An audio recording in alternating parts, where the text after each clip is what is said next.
Hi guys, আমার YouTube চ্যানেলে আপনাকে স্বাগত জানাই।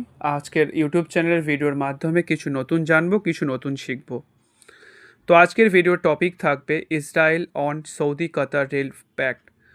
আরব মরুতে ৩০০ কিমিতে বুলেট ট্রেন ছোটাবেন রাজা ও যুবরাজ। ইহুদিদের ছোট্ট ভুলেই কি হাত মেলালো দুই শক্তি? পশ্চিম এশিয়ার রাজনীতিতে বড় বদল। যাবতীয় শত্রুতা ভুলে ধীরে ধীরে এককাট্টা হচ্ছে আরব দুনিয়া। ঐতিহাসিক রেল চুক্তির মাধ্যমে এবার তার ভিত গড়া শুরু করল সৌদি আরব এবং কাতার। পরিকাঠামোগত উন্নয়ন প্রকল্পকে সামনে রেখে দুই উপসাগরীয় রাষ্ট্র যেভাবে কাছাকাছি এসেছে, তাতে ভুরু কুঁচকেছেন দুনিয়ার তাবড় তাবড় আন্তর্জাতিক সম্পর্ক বিশেষজ্ঞরা। সম্ভাব্য ইউতি আক্রমণের ভয় কি এই বন্ধুত্ব, নাকি নেপথ্যে রয়েছে আরও কোনো বড় ছক? উঠছে প্রশ্ন।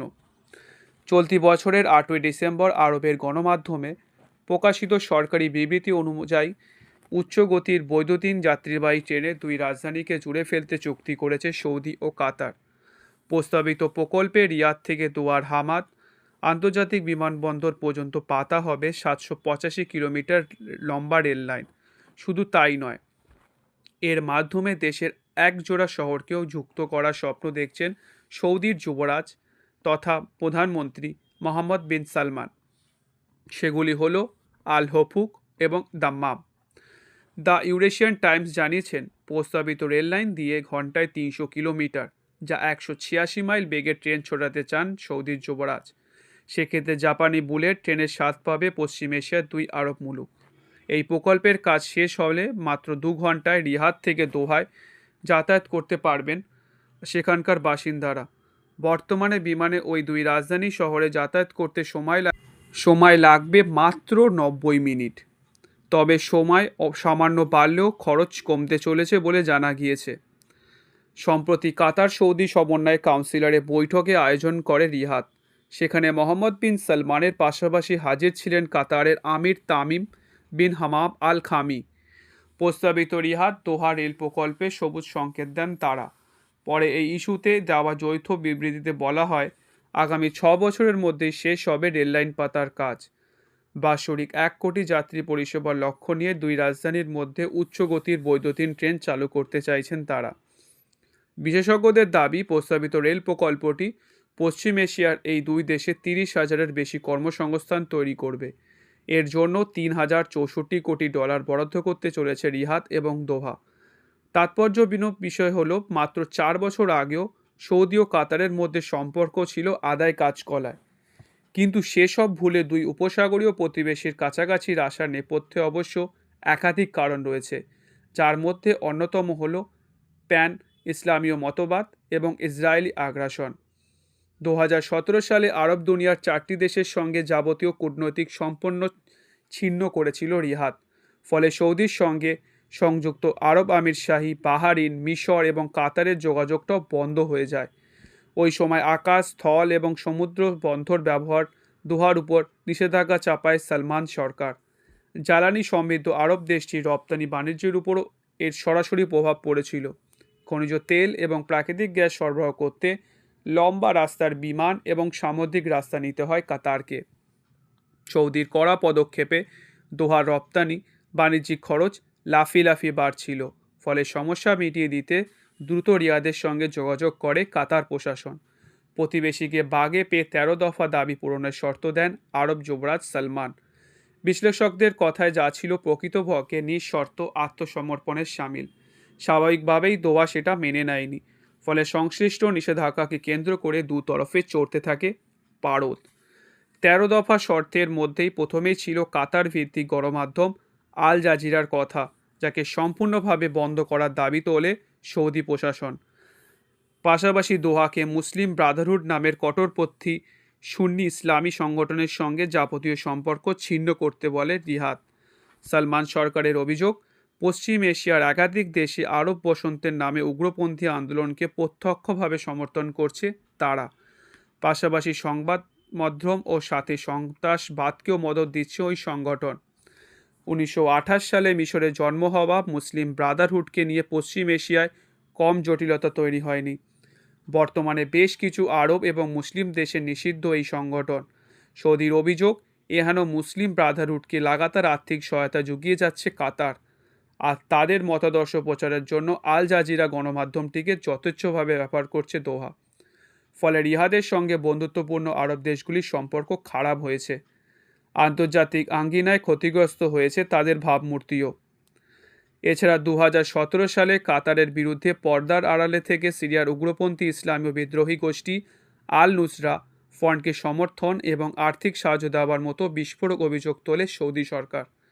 পাশাপাশি রিয়াদের কট্টর দুশ্মন সিয়াস ধর্মাবলম্বী ইরানের সঙ্গে দোহার দহমর মহরমকে যথেষ্ট সন্দেহের চোখে দেখতেন যুবরাজ সালমান, আর তাই কূটনৈতিক সম্পর্ক ছিন্ন করে প্রতিবেশীর উপর চাপ তৈরির চেষ্টা করে তিনি। এতে কিছু সাফল্য পায় ওই আরব মুলুক। সৌদির চাপে 2020 সালের মধ্যে ইরানের সঙ্গে কূটনৈতিক এবং বাণিজ্যিক সম্পর্ক স্থগিত করে কাতার।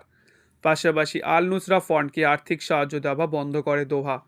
ফলে 2021 সালের জানুয়ারিতে রিয়াদের মুরু শহর আল উলায় শীর্ষ সম্মেলনের মাধ্যমে সলমান প্রশাসনের সঙ্গে সম্পর্কের আগের অবস্থায় ফিরিয়ে নিতে যেতে সক্ষম হয় তারা। যদিও আল জাজিরার উপর কাতারকে কোনো ব্যবস্থা নিতে দেখা যায়নি এখনও পর্যন্ত। দ্বিতীয়ত, এই সময়সীমার মধ্যে মার্কিন যুক্তরাষ্ট্রের অন্যতম ঘনিষ্ঠ মিত্র হয়ে ওঠে দোহা। সৌদি কাতার কূটনৈতিক সম্পর্ক পুনঃস্থাপিত হলেও একে অপরের প্রতি যে অটুট বিশ্বাস তৈরি হয়েছিল এমনটা নয়। কিন্তু এ বছরের সেপ্টেম্বরে দোহায় প্যালেস্টাইনপন্থী সশস্ত্র গোষ্ঠী হামাসের গুপ্ত ঘাঁটিতে ইসরায়েলি বিমান হানার পর সম্পূর্ণ বদলে যায় পরিস্থিতি। ইহুদি বিমান বাহিনীর আক্রমণে প্রাণ হারান কমপক্ষে 6 জন। কাতারকে বাদ দিয়ে ওই সময় একসঙ্গে আরও 5টি দেশে এয়ার স্ট্রাইক করে তেল আভিভ। সেই তালিকায় ছিল প্যালেস্টাইনের গাজা, লেবানন, সিরিয়া, ইয়েমেন এবং উত্তর আফ্রিকার টিউনেশিয়ার নাম। সৌদির সঙ্গে দ্বিপাক্ষিক সম্পর্কে টানাপোড়েন চলাকালীন যুক্তরাষ্ট্রের সঙ্গে প্রতিরক্ষা চুক্তি করে কাতার। বর্তমানে পারস্য উপসাগরের কোলের দেশটি আল উদেইদ বিমান ঘাঁটিতে রয়েছে পশ্চিম এশিয়ার বৃহত্তম মার্কিন সামরিক ছাউনি। তা সত্ত্বেও দোহায় ইহুদি বিমান হামলার পর স্বাভাবিকভাবেই প্রশ্ন উঠেছে একটি প্রশ্ন, আর সেটি হলো ইসরায়েলকে নিয়ন্ত্রণের ক্ষমতায় হারিয়েছে আমেরিকা, নাকি তেল আভিভের এয়ার স্ট্রাইক এর নেপথ্যে প্রচ্ছন্ন মদত ছিল ওয়াশিংটনের। যদিও এই ইস্যুতে পরে বিবৃতি দেন মার্কিন প্রেসিডেন্ট ডোনাল্ড ট্রাম্প।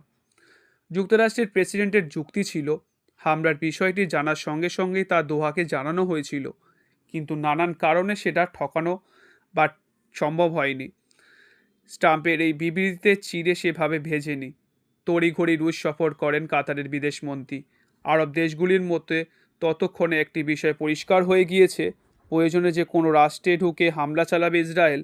এ ব্যাপারে স্বার্থ বিঘ্নিত না হওয়ায় ইহুদিদের বারণ করা তো দূরে থাক, উল্টে আড়ালে থেকে তাদের প্রচ্ছন্ন মদত দেবে আমেরিকা। গত সেপ্টেম্বরে দোহায় বিমান হানার ঘটনাকে ইসরায়েলি আগ্রাসন আখ্যা দিয়ে তার কড়া নিন্দা করেন সৌদি আরব। ওই সময় থেকেই রিয়াদের সঙ্গে ঘনিষ্ঠতা বাড়াতে থাকে কাতার।